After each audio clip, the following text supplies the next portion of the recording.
Perkenalkan, nama saya Khalid Farah, mahasiswa dari PTII Jakarta dan alumni Al-Anwar Sarang. Maksud saya bilang santri Anwar kan se-alma mater. Adu kerennya di poin.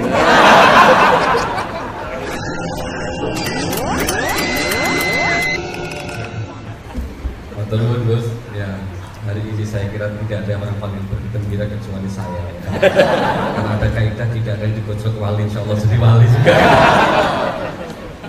Baik, monggo mungkin ada kita beri dua kesempatan, satu akhwat, satu ikhwan. Yang betul dikasih ya. Yang aja yang dekat, yang nggak terlalu jauh.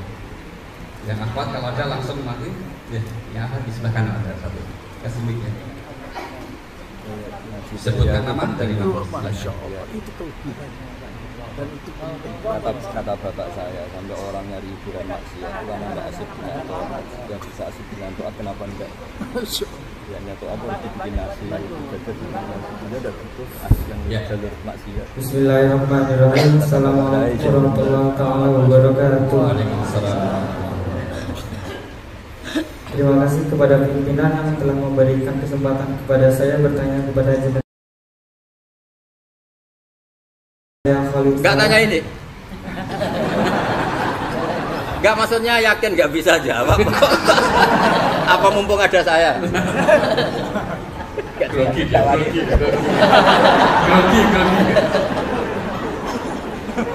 Saya. Perkenalkan, nama saya Khalid Farah, mahasiswa dari PTII Jakarta dan alumni Al-Anwar Sarang.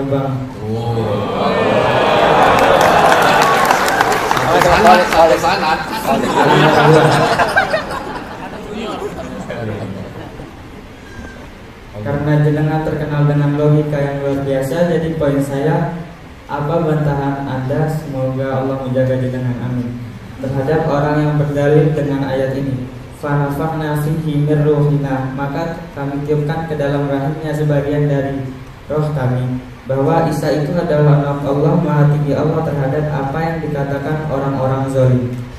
Kami berharap jenengan berkenan memberikan penjelasan tentang hal tersebut. Terima kasih. Enggak pakai alternatif dulu. Ya, yang kedua dari akhwat silakan. Ya, monggo dikasihkan mic-nya. Ya, Mas.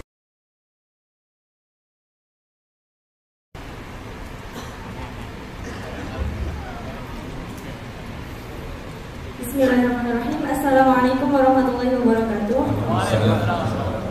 Terus nama saya Indana Zulfa, saya dari Boyolali dan saya santri BK angkatan 31. Pertanyaan saya, bagaimana pendapat Gus Baha tentang wanita karir ataupun wanita yang aktif dalam bidang sosial? Terlebih wanita ini adalah seorang penghafal Al-Quran.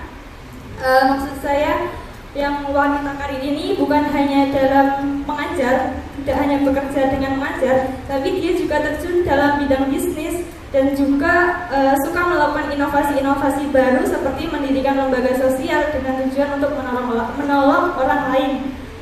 Dan dalam Islam sendiri, bagaimana aturannya atau batasan-batasannya? Terima kasih.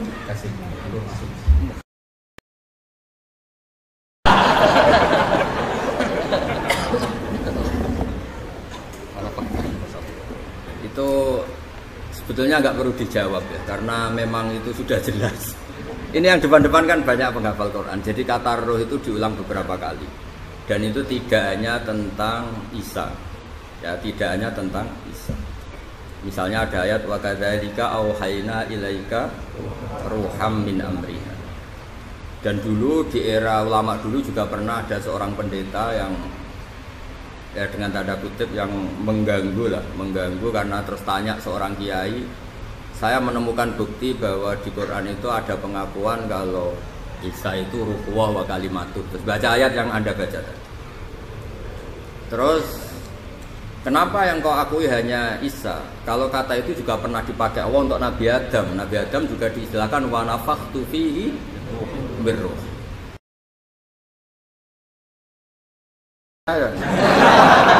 Maksud saya bilang santri Anwar kan se-alma mater. Adu kerennya di poin.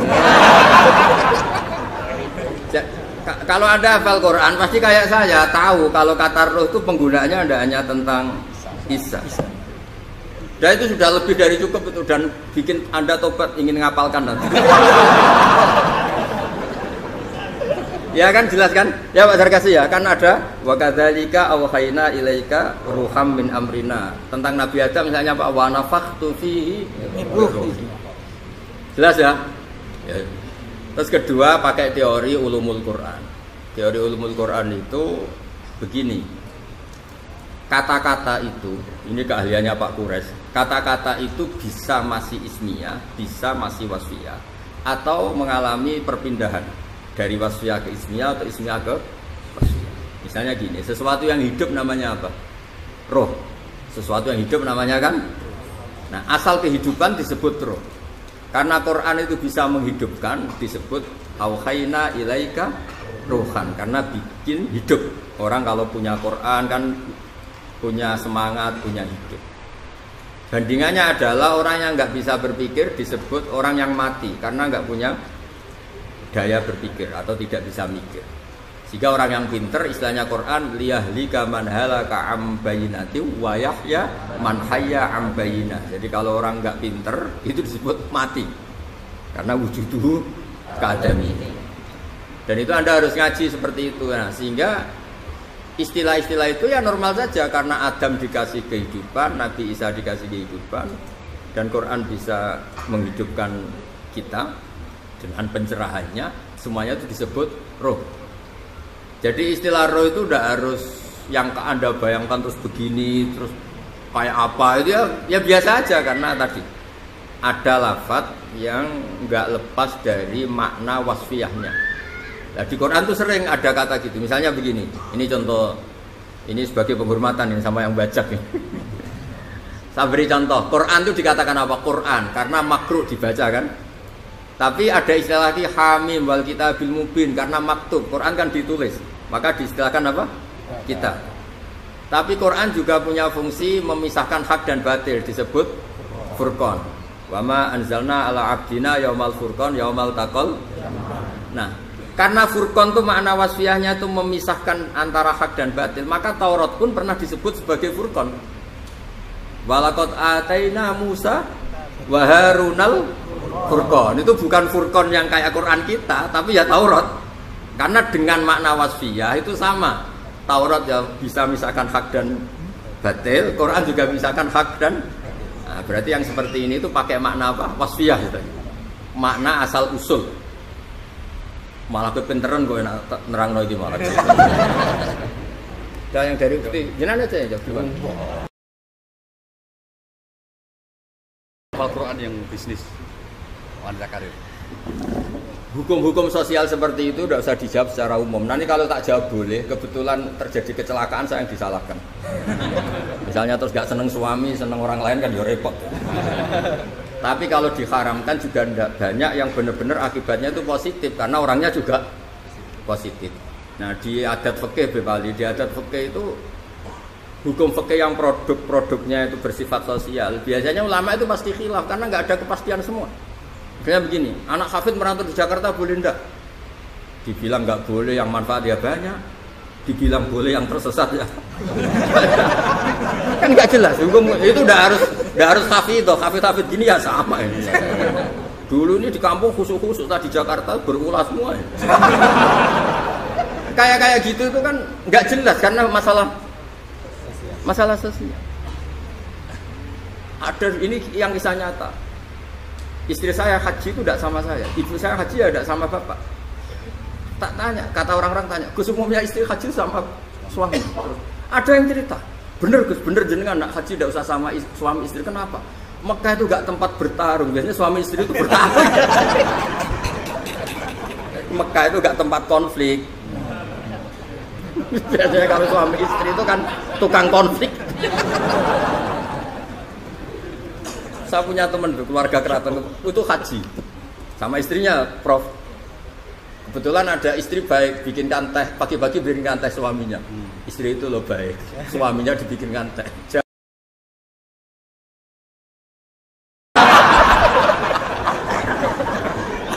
Padahal muji aja, jadi perkara itu. Lah kalau ini yang cerita guyonan tapi fakta. Habis tawaf suaminya nangis.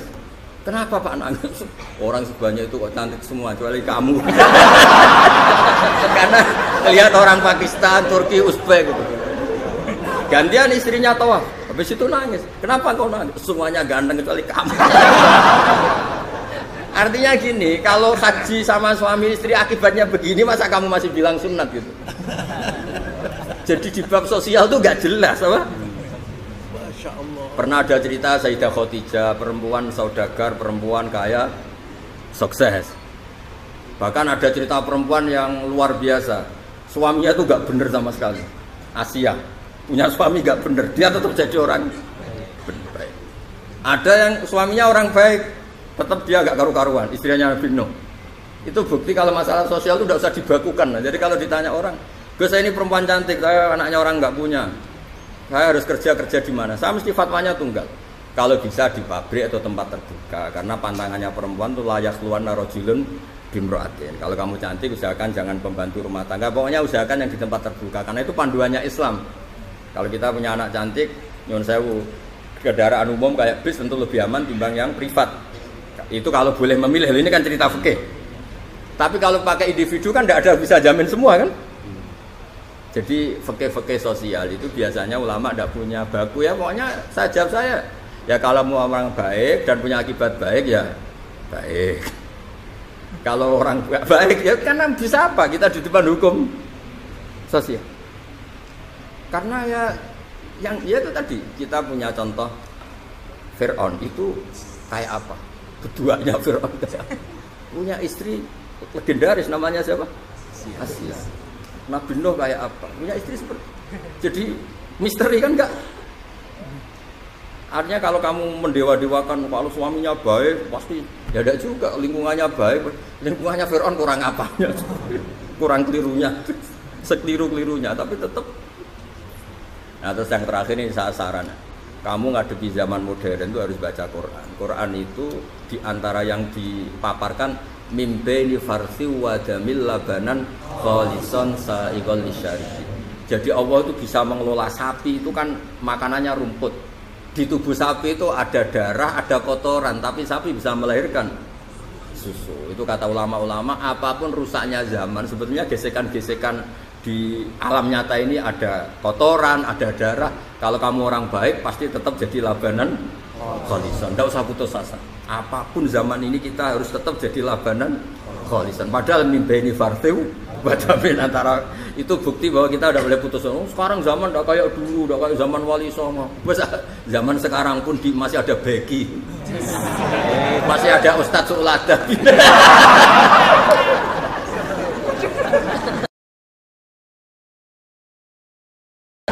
Itu pakai apa agak bisa ya. Itu bisanya bener. Tapi karena saya ini kiai baik kan nurut sama Allah wal afina. Ya, wassalamualaikum warahmatullahi wabarakatuh. Baik, terima kasih sekalian dan selanjutnya kita tutup dengan baca hamdalah. Alhamdulillah.